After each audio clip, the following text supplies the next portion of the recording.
কেন্দ্রীয় সরকারের জনবিরোধী বাজেটের বিরোধিতা এবং তিস্তুর পঞ্চায়েত নির্বাচনে ইন্ডিয়া মঞ্চের প্রার্থীদের ভোট দিয়ে দুর্নীতি এবং সন্ত্রাসমুক্ত পঞ্চায়েত সমিতি এবং জেলা পরিষদ গঠনের আহ্বানে তেলিয়ামুড়া ইন্ডিয়া মঞ্চের উদ্যোগে মিছিল।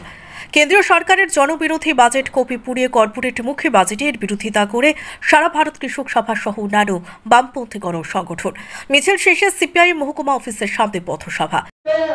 আমি প্রশ্ন করতে চাই, আজকে যখন আমরা দল ছেড়ে বেরিয়েছি তখন আপনি কোথায় ছিলেন? আজকে আপনাদের কি লজ্জা হয় না? আপনারা বলছেন এই রাজ্যের উন্নয়ন করবেন, আপনারা কিসের উন্নয়ন করবেন? মানুষের বাড়িঘর ভেঙে কি উন্নয়ন? আজকে মা বোনরা বাড়ি থেকে বেরোতে পারছে না, যুবক ছেলেরা তাদের নৈতিক অধিকারের কথা বলতে পারছে, কাজে সেখানে আমাদের দুঃখ হয়।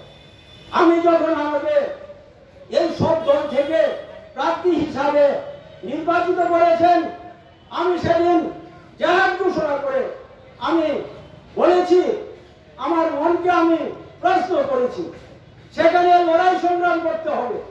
আমরা ইংরেজ সরকারের বিরুদ্ধে লড়াই করেছি, ভারতবর্ষে একদিন ইংরেজ শাসন করত।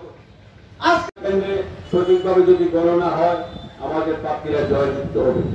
আমি পরিশেষে সবার কাছে আবেদন রাখবো, এখানে যারা ভোটাররা আছেন তারা অবশ্যই তাদেরকে আশীর্বাদ করবেন।